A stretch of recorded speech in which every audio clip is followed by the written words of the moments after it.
La sociedad es mucho más que una red de interacciones entre sus miembros. Es un ideal de convivencia armónica en el que entre todos debemos generar las condiciones para que se hagan efectivos los valores de libertad, de igualdad, de dignidad inherentes a cada ser humano. Pero en la sociedad hay células básicas que entendemos como familia. Si no atendemos de manera adecuada a la familia, a los niños, a las mujeres, a los jefes de familia de cada una de estas células, sin duda que el mal, así visto como un cáncer, se seguirá extendiendo y aun cuando amputemos a alguno de los miembros, difícilmente podremos contenerlo.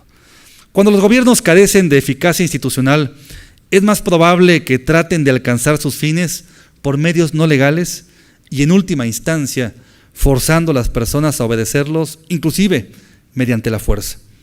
Es ahí cuando peligrosamente surgen espacios privados que se reproducen como una respuesta para lograr la autoprotección que las autoridades no pueden garantizar. Ahí estamos ante señales de alerta. Cuando perdemos los espacios públicos y preferimos los espacios privados.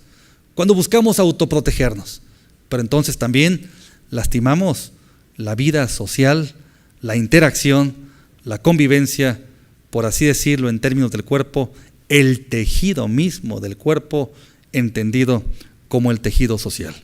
Estos fenómenos conducen a las personas a aislarse y a debilitar sus vínculos con las autoridades y con otros grupos sociales. Cuando los bienes, espacios y recursos públicos se devalúan a los ojos de la sociedad, se va perdiendo el sentido de que los intereses y las necesidades comunes deben predominar sobre las preferencias o el beneficio individual. Cuando cada quien empieza a buscar su autoprotección, en lugar de acudir al lugar público, acudir al club privado o al centro comercial como espacio de seguridad, en lugar de las plazas públicas o las calles, es ahí en donde se va perdiendo un importante espacio de interacción. Y esto solo puede tener como resultado el deterioro del tejido social y de la capacidad de las autoridades que paulatinamente van perdiendo el monopolio de sus funciones propias y básicas y lamentablemente una sociedad que va quedando ahí inerme, en buena medida postrada ante cualquier situación que pueda surgir, inclusive contraria a lo que desearíamos cualquiera. Tercer y último punto, orientaciones para una política pública de derechos humanos. Permítanme tomar unos cuantos minutos para terminar esta exposición, solo haciendo referencia en este entorno que considero deberían ser elementos mínimos a considerarse dadas las condiciones en las cuales nos encontramos como país y propiamente en términos de política pública de derechos humanos. Los diagnósticos en torno a lo que el país necesita se han hecho desde hace décadas y existen de sobremanera. Planes, programas, proyectos, propuestas, estudios, iniciativas.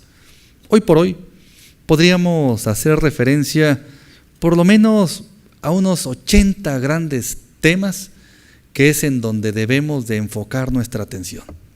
Los niños, las mujeres, los adultos mayores, los indígenas, los migrantes, las cárceles, la justicia, las víctimas, las personas que requieren de algún servicio médico, la educación y así sucesivamente.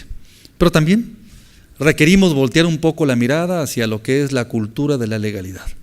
Un país como el nuestro, como bien se decía aquí hace algunos minutos, que ha avanzado de manera significativa de lo que era en 1813 a lo que es en el año 2013.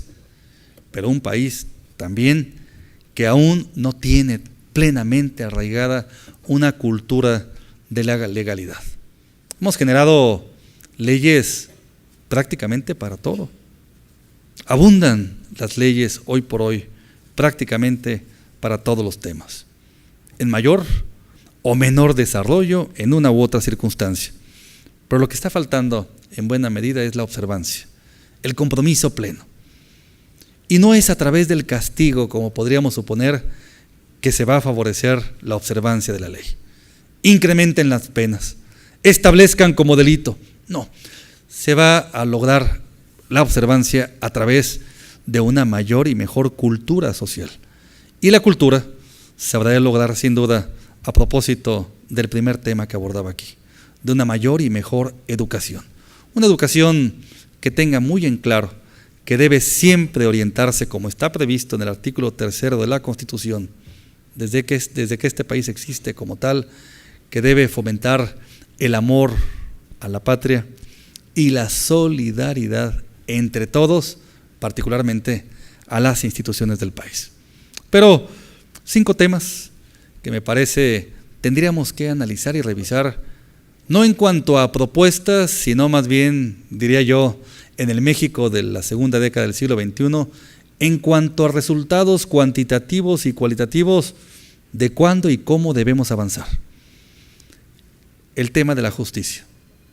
Requerimos abatir la impunidad en un país como el nuestro, en donde lamentablemente los delincuentes han logrado comprobar que es fácil delinquir y mucho más fácil cobijarse en la impunidad. Cuando un delincuente goza del 98% de posibilidades de que no suceda nada, eso traduce su actividad en el negocio más rentable que hay en el mundo. Un negocio que te garantiza el 98% de posibilidades de que no sucederá nada. El tema de la seguridad pública es un gran tema también que amerita en buena medida una reflexión en cuanto a avances, resultados y sobre todo estrategias que permitan garantizar que el Estado cumpla con la función primaria que tiene, con lo que dio origen al Estado moderno. Lo que dio origen al Estado moderno fue la necesidad de protección de la sociedad ante las amenazas de los enemigos, de los delincuentes o de otros pueblos. Cuando una sociedad ve amenazada su vida, su libertad, su patrimonio, no es extraño que surjan movimientos como estos de autodefensa en el estado de Guerrero o en Michoacán o en Jalisco o en otros tantas más, como medidas desesperadas para hacer lo que no les corresponde, pero que lamentablemente el Estado a través del gobierno no está logrando traducir en una realidad. Protegerme del mal que otros pretenden ejercer en contra de mi persona o bien de mis familiares. Hoy por hoy requerimos análisis claros, concretos, de los tiempos bajo los cuales debe avanzarse un tema de estas características. Hoy por hoy los policías están armados con el mejor equipo del mundo, con los mejores equipos o vehículos que puedan conseguirse y utilizarse para ello. Pero ha faltado un elemento fundamental: la educación. El tener personal altamente profesional, no en el uso de la fuerza bruta o de las armas, en el uso de la inteligencia, de las habilidades que como servidor público pueden utilizar para abatir a aquellos que son precisamente delincuentes. El tema de atender los grupos en mayor peligro de padecer violencia, entre los cuales se encuentran el tema de los periodistas, el tema de los migrantes, el tema de los adultos mayores, la parte de las mujeres. En un país como el nuestro, en donde todavía en algunos sectores de la población, algunos por el atraso cultural siguen pensando que la violencia contra la mujer, física o verbal, es algo normal y lo dicen casi natural. Necesitamos abatir esos patrones culturales que no responden a la evolución de una sociedad mexicana de la segunda década del siglo XXI, pero que continuamos todavía arrastrando, lo mismo en zonas urbanas que en zonas rurales, patrones de estas características. La violencia entre pareja, física o emocional, en zonas urbanas, con personas de un alto nivel profesional o de escaso nivel cultural. Problema que está ahí acentuado y que requiere en buena medida atenderse de una manera importante. Y por último, el tema de los derechos económicos, sociales, culturales y ambientales. También parte de una agenda para un país como el nuestro, en donde requerimos tener muy en claro que problemas como la seguridad pública seguramente lo vamos a poder superar en algún breve lapso. Sin duda, se habrá de superar.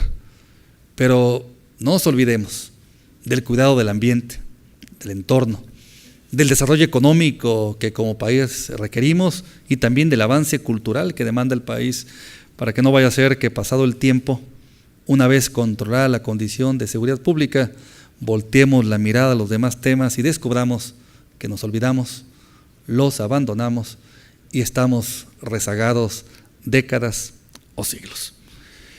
Finalmente les diría lo siguiente: las reformas legales, así sean a nivel constitucional, no son suficientes para resolver los problemas de un país. Se requiere, más aún, un verdadero compromiso entre sociedad y Estado para poder abonar la solución de los problemas que enfrentamos. Nuestro reto ahora es consolidar un marco jurídico eficaz que permita a la ley cumplir con los objetivos y a su vez que se respeten plenamente los derechos humanos.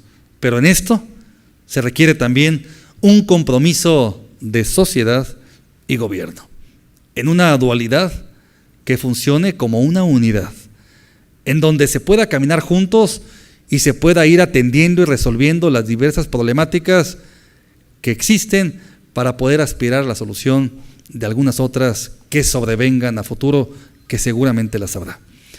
Las necesidades y exigencias de la sociedad contemporánea requieren de un desarrollo permanente en materia de protección de los derechos humanos, porque miren ustedes, cuando se violan los derechos humanos, no solamente se afecta a la persona que fue víctima, se afecta a la sociedad en general, se afecta a la Constitución, pero lo más importante y delicado, se afecta el proyecto de país que tenemos previsto todos los mexicanos ahí en la Constitución, que estamos anhelando desde hace siglos y que lamentablemente se ve mucho más lejano con cada una de estas violaciones. Por ello, permítanme decirles que si queremos abonar a las soluciones de algunos de los temas de los derechos humanos, será más factible que esto se logre si hacemos de algunos de estos temas que he mencionado un compromiso de todos. Muchas gracias.